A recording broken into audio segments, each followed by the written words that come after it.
what's so interesting about this whole heart. So we start super young kids. Like I look at my kids, they're not afraid to go all in with whatever, right? All my heart into this. And my 8-year-old has 3 Valentines, you know? We have to get stuff for all of them. And at what point do we, through our experiences, I guess, but we start guarding our heart.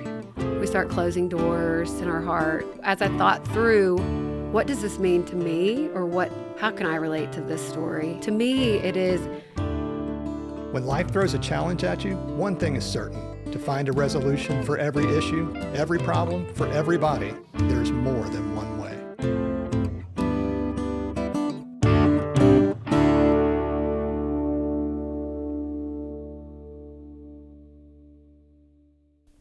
Hey guys, welcome to the More Than One Way podcast. I'm Whitney Ross, and I wanted to share with you, we've got a great conversation today with our special guest, Meg Sprouse. We're so excited that she was able to be back with us on the podcast. And Meg and Thom and I spent some time talking about wholehearted living and what that looks like, and I'd love to share that conversation with you.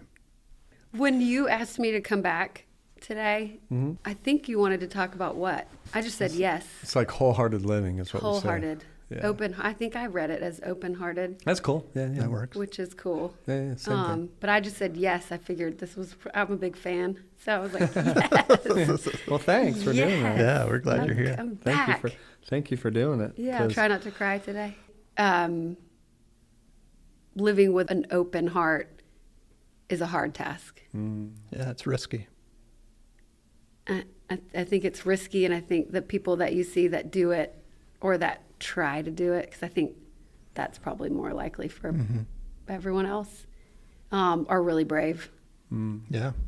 And really resilient. Because How do you see that bravery? How do you see it played out?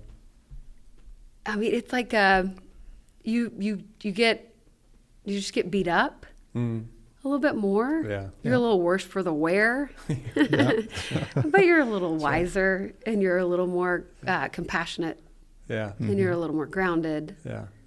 and you're a little bit more open, to someone else, how they're feeling, because you've felt down or you've been hurt.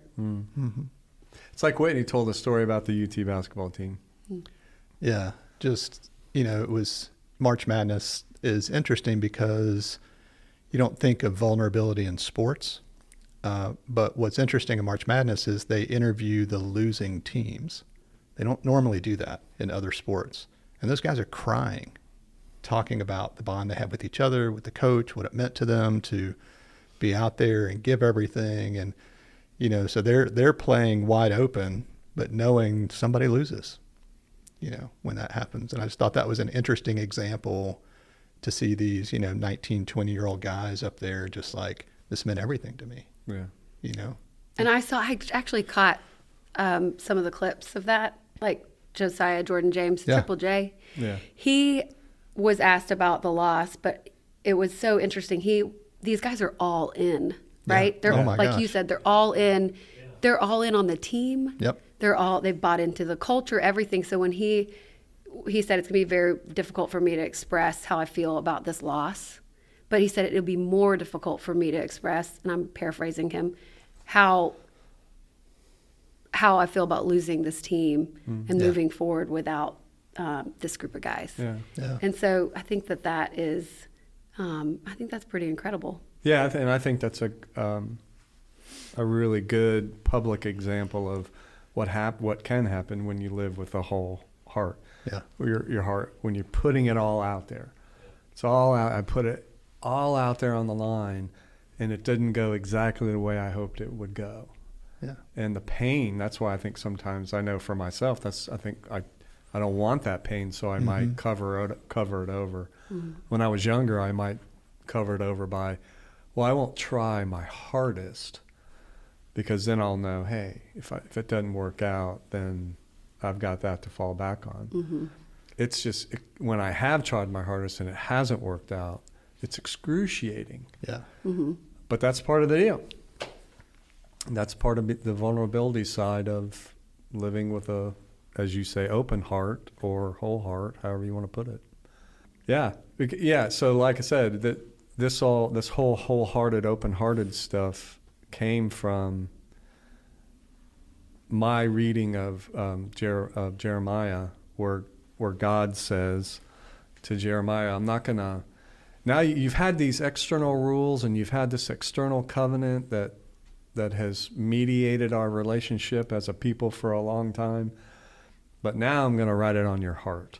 Okay, so all this is symbolic, all this is metaphor. So if my relationship with God, life, the greater force, myself, everybody else is written on my heart, then that to me means all that we've been talking about. It means I open myself up to myself so that I can fully engage what that means to be in relationship with life, with God, with others, with myself. And that starts with an internal thing, not external rules. Mm-hmm. And so, and I think that the UT example is a great one. It's like, you can have all the external stuff you want for a basketball team, but until somebody buys in, right, it doesn't go anywhere. And when you have multiple people do that together, I mean, there's kind of a compounded feeling that goes with that too. Yeah, it's not just one person. I mean, you obviously felt the sense of their team and their alignment with what they were trying to do. Mm-hmm. It was beautiful. Yeah, it really was. Mm-hmm. It really was. And it's got both edges to it.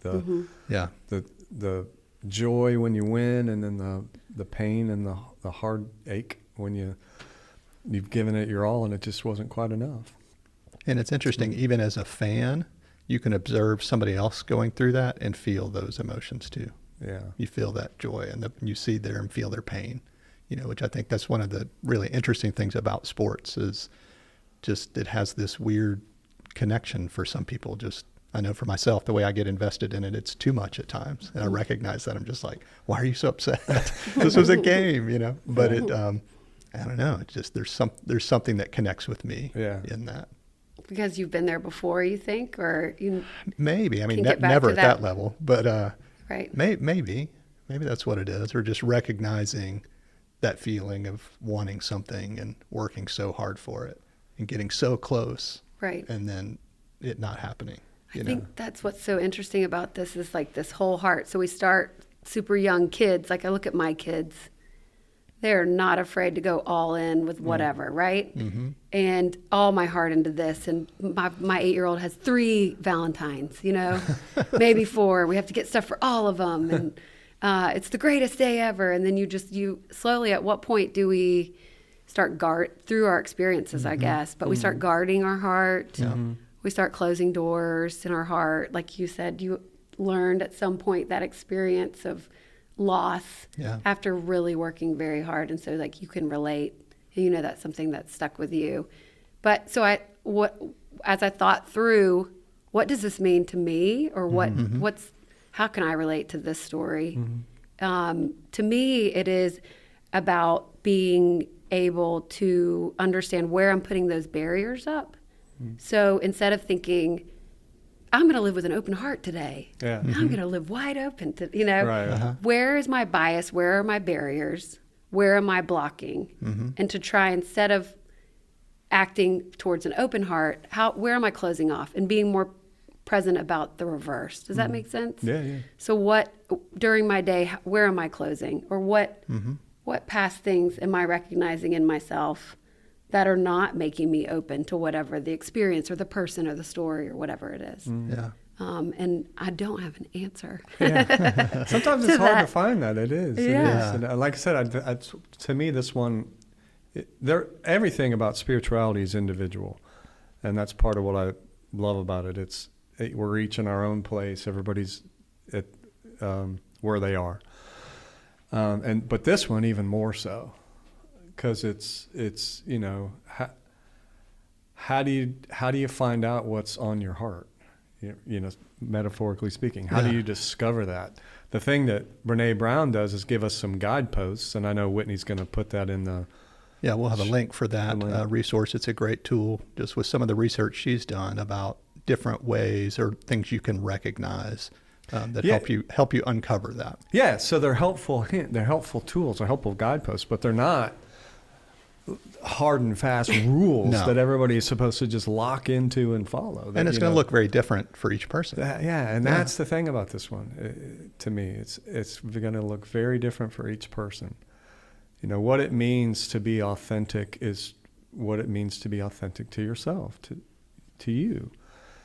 You know, one of the things that she put out there was make sure that you play. And well, what I recognize, and Whitney and I talked about this a little bit before, is play looks different for me now than when I was 20.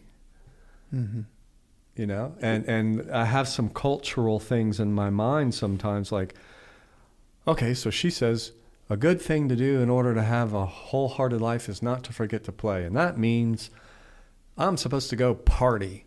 Right? That's what it meant when I was 20. Yeah. But that's just not what it means anymore now. Yeah. Yeah. You know, that play has a very different look. You know, I'm a grandfather now, and so part of play, whenever I think of play, I think of her a lot lately. Yeah. Because it's just being with her, because she's wide open as a 16-month-old. And heck, pushing her on a swing is play. Yeah. And when I was 20, I wouldn't have thought, hey, this is a good time. But now that I'm 60, let's schedule a time to do yes, that. this is a good time. This is my idea of a good time. Yeah. And that can include a lot of things now, a lot of different things. So much of it's going to depend on not only who you are, but where you are in your life.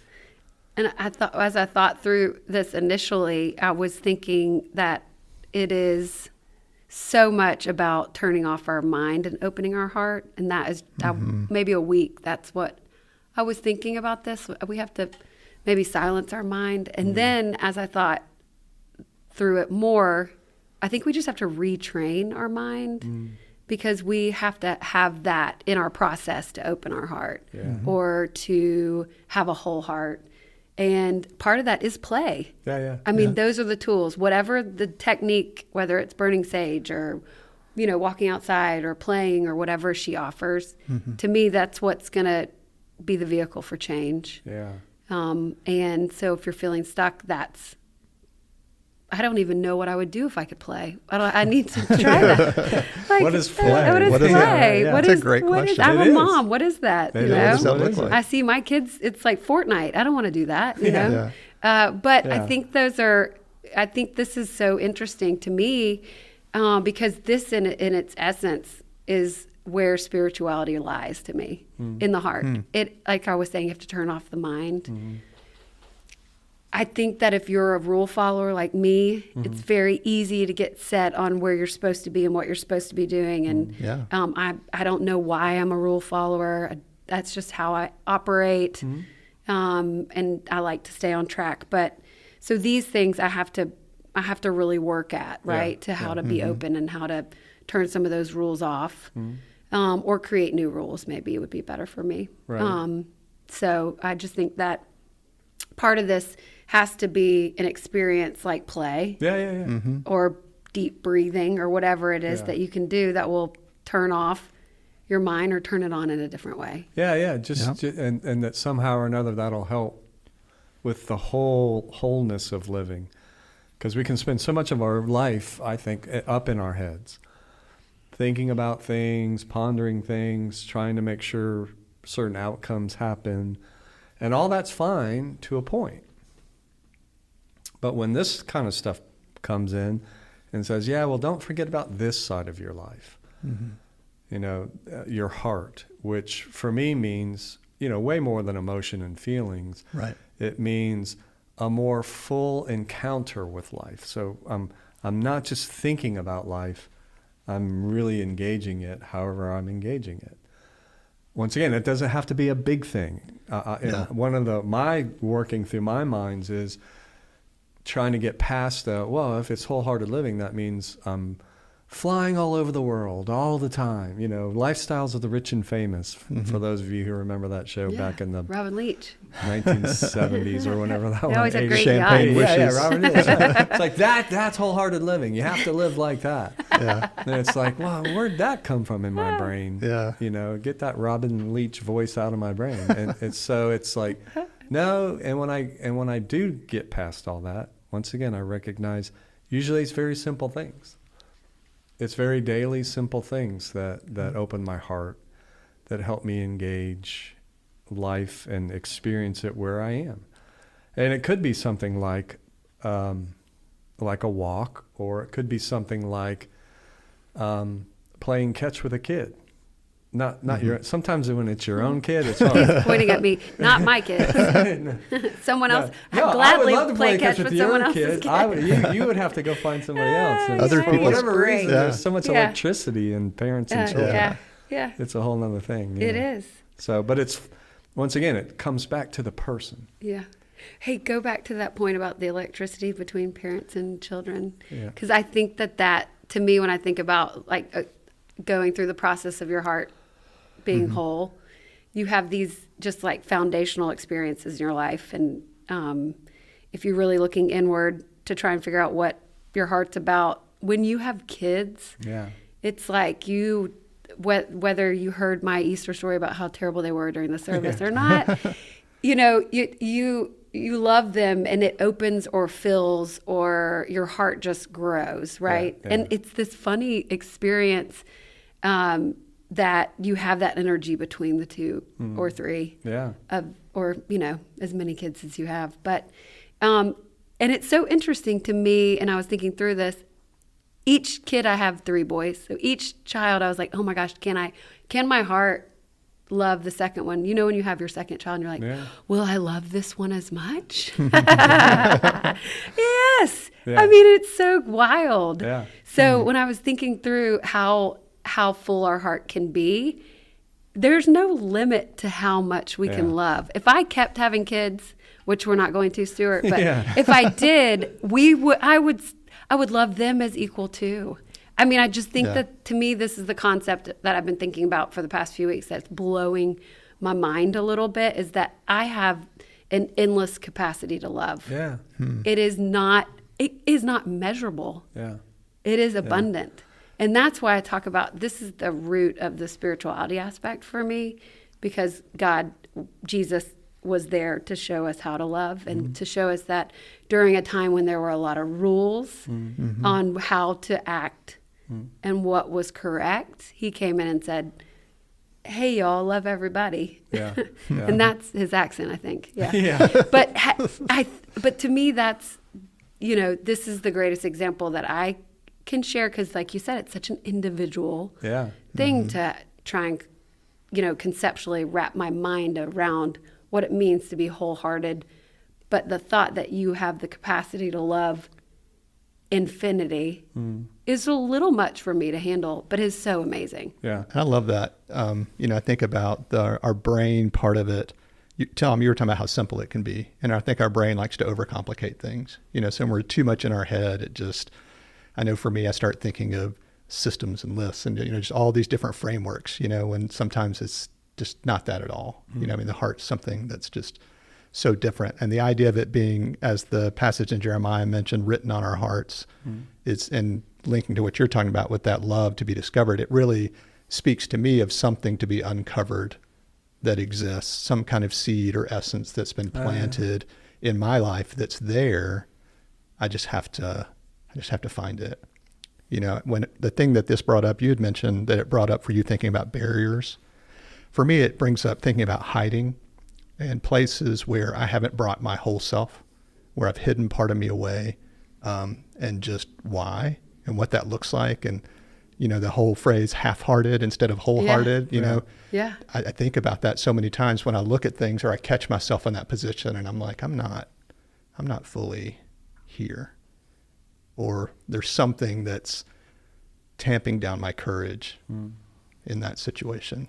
So that's, for me personally, it's brought up a lot of thoughts for me about just my own visibility.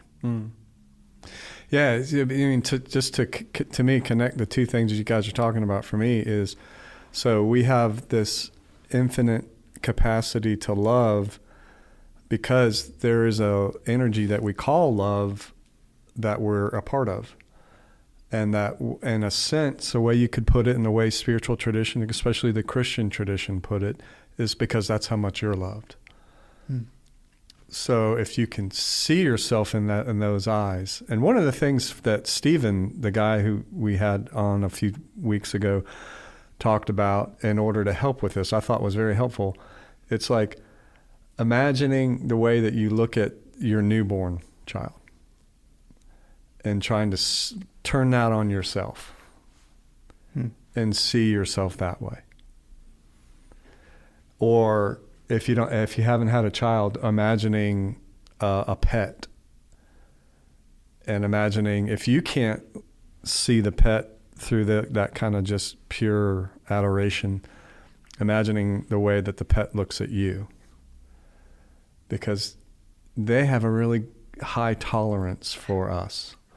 My dog does anyway. Thank goodness. Yeah. And it's so to me, I have an infinite capacity to love because I am, to use this language, infinitely loved. And can I see myself that way? Can I experience myself? And I think what Brene Brown's stuff is saying is when I can truly, then I have a better chance of living wholeheartedly. Right. It's when Fully. It's when somehow or another I get caught up in the reward punishment cycle. Yeah. And it's like, you're not all that. How can you possibly love yourself like that? Well, that's true. But what the spiritual traditions say is, but even the stuff you see in yourself that you don't particularly care for might need love more than anything, than any other thing. And that somehow or another, once again, experiencing that, and I can speak from myself, that's true for me. When I can experience myself that way, then I have a better chance of living wholeheartedly. But when I look outside of me and I try to match myself with the way other people are living, that's usually when I stumble, because I can't do it as well. Because it's, once again, we come back to this, because it's so personal. Yeah. And because you don't have a yacht like Robin Leach. That's right. that's the problem with my life. Yes, there it is. We figured it out Robin today, Leach. folks. Solved. I guy. am the reverse of you, I think. I'm really, which wouldn't shock me as the ultimate extrovert. I am really, it is easy for me to love others. I don't know what my makeup is. I think it's just the way I was made. I really love other people. I'm a people person. I get joy from hearing about your experience. I mean, I went to Target today and I stopped and talked and said hello to the guy restocking the shelves. My son, I take him to Target and he's like, you need a show that says, hey, everybody. He's like, can we please stop talking to people? I find it so rewarding. I love being with other people. I am not great at being with myself. I'm the reverse. I am not good. When I switched from working outside the home to being a stay-at-home mom, you spend a lot of time by yourself. And I was like, I got to get out of here. This girl's crazy. I'm not good but I do have a tool that I use, which is sometimes I get the voice inside my head that's not very kind to myself. And I think, how would my girlfriends talk to me? And they're a great mirror for me. They would never use that language, right? And me the same way. So I really have to work hard at that. It's easy for me to help other people. It is hard for me to help myself. So I'm the opposite. I'll be way more likely to take you food when you're sick than take care of myself when I'm sick. Do you know what I mean? Yes. Yeah. That's just my makeup. But once again, the idea is it is so personal, and what it looks like to be wholehearted is going to look different compared you to me in terms of our temperament. But it's still going to have the similar ingredients in terms of somewhere along the lines you find what's true for you, what your true experience is, how you're truly experiencing the world. And then you might, for me, I'll come to terms with, since you're really more the culture, the way you just described yourself, that's really more the culture. That's really more the religious culture, that we put others first. Okay? Everything about spirituality says, no, don't do that. Okay? It doesn't say don't help others. It doesn't say don't do good things for others. But it says part of understanding yourself is putting yourself first, so that then you're living from that place of truly giving yourself to others. Now, how you do that is going to be as many ways as there are people. Mm-hmm. Right. Right. So, and I hit on that because, so much of America and so much of Christianity has been, it's selfish to look at yourself. It's, the way I've heard it put is, it's unnecessary navel gazing. Okay? So once again, the spirituality is going to come in and say, no, but your life is your life, and somehow or another you have to engage your life. And the more you can do that, the more you can live whatever wholehearted means, the more you'll be able to do that. Because it's your life. And once again, how that happens for you is how that's going to happen for you. It's going to be so individually minded. But that's the coolest part. There's no doubt about it. That we can create access to it whatever which way it works for us. That's right. Yeah. So when it works that way for you, then that's great. I wish I could remember. There's a quote, and Thom, you may know, from Howard Thurman that talks about, paraphrasing just out of my memory, something about don't look at what the world needs. Look at what makes you come the most fully alive and go do that. Yeah. That's what the world needs. Yeah, is alive people. Yeah.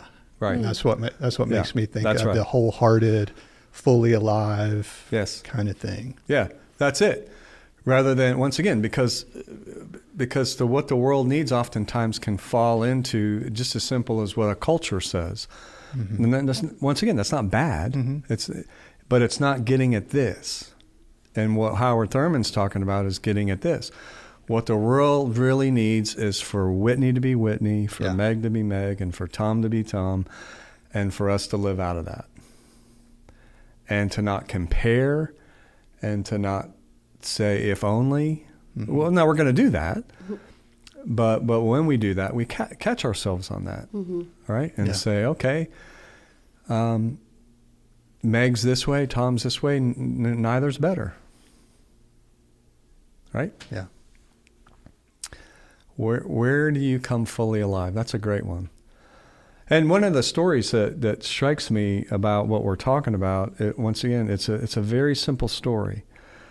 And it's a story of, I can't fully remember the guy's first name, but he's a guy who was in a gang in South Central Los Angeles. And he grew up in the worst conditions you could possibly think, abused by his parents in jail, parents addicted to drugs, just the hardest go of it. And then his parents died when he was in elementary school. And he went into the foster care system and lived his life through that with all the difficulties of that world, and ended up, as many people in that situation do, in a gang. Mm-hmm. And somehow or another, after years and years and years of living in the gang world and gang life, he had enough. And thankfully, there was a place for him to go. It's called Homeboy Industries, run by a guy named Greg Boyle, and he ended up there, and he ended up getting a job, and he worked at Homeboy Industries, and he worked for years and years and years, just to try to, in a sense, find who he was in the midst of some very difficult circumstances. Mm-hmm.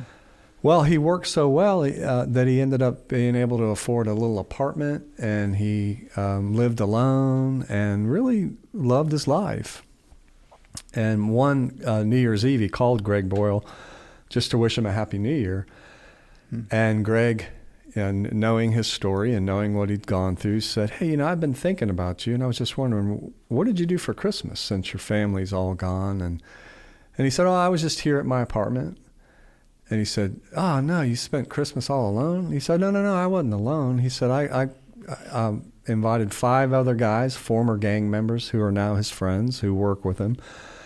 By the way, gang members, and they all used to fight each other. All the gangs used to fight each other. So they were mortal enemies. So these guys end up in the same house, same little apartment for Christmas Eve. And he said, "Oh, that's great." He said, and the guy says to Greg Boyle, "Well, and you'll never guess, I cooked a turkey." And he said, "You got to be kidding me! You cooked? How did you cook a turkey?"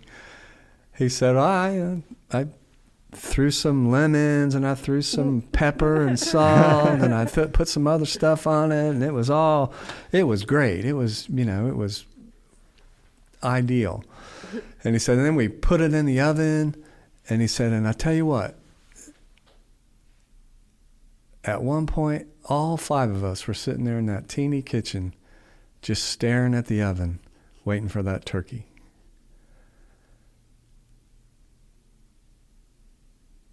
That's wholehearted living to me. 5 guys that used to just hate each other for whatever reason because they didn't know each other, now sitting there waiting to eat together. One guy being willing to reach out to them, being willing to put himself out there, being willing to live through the pain that his life brought and come to the other side. And so I thought that story really, really touched me because it was a way to say, yeah, this stuff happens all over the place. Usually in little stories like that, little stories where we're not even paying that much attention. And I think, once again, it's true for my life, that it doesn't happen on the big, flashy stage. It happens when I'm sitting down to eat with people I care about. It happens when I sit down to pray alone. It happens when I can just stay open to the miracle of my life. That somehow or another I'm here and I get to experience all that life has to offer, the highs and the lows, the pain and the joy. And in that story, that's all encapsulated for me. Right? So that's probably the way I experience wholehearted living the most. I love that. Yeah, That's incredible. Beautiful. Yeah. Thanks. I mean, I think we have these great expectations. And like you said, it's in the little stuff. Yeah. But it's just being present. Yeah, and noticing seeing it. Yeah. Yeah. Even being present, seeing the bad and be like, okay, this is just it. Here it is. Yeah. Being present and acknowledging that love. Yeah.